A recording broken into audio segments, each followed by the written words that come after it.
Isang Pilipinong pasahero ang ninakawan habang natutulog sa business class ng isang flight mula Manama, Bahrain patungong Istanbul, Turkey.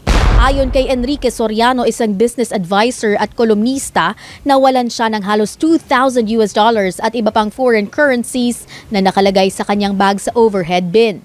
Kwento pa ni Soriano, sinabihan siya ng flight attendant na may taong nagbukas ng overhead bin habang siya'y natutulog. Natukoy ang suspect na nakapwesto sa likod ng upuan ng Pinoy. Nang imbestigahan, natagpuan ang mga pera sa overhead bin ng 3D at sa bahagi ng economy class. Hinala ng kolumnista na may sindikato sa likod ng insidente. Nanawagan naman si Soriano sa mga airline na magpatupad ng mas mahigpit na seguridad sa loob ng eroplano. I decided to go to the toilet, and when I got out of the toilet, the flight attendant whispered to me. She said, I hope you wouldn't mind, but can you check your luggage in your overhead bin? First instinct was to check my passport. Then, second, my credit card.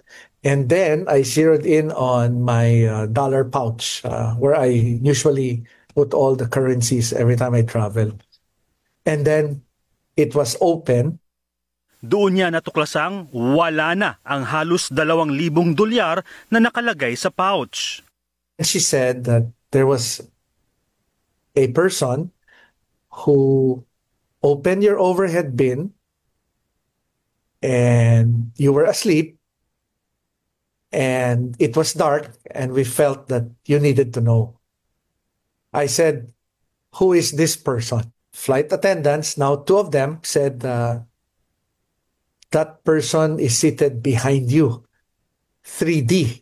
Wow, these are people that are extremely trained. They know where to put their hands on, and they were able to take out the bills unnoticed, even if I was just beside them because I was asleep.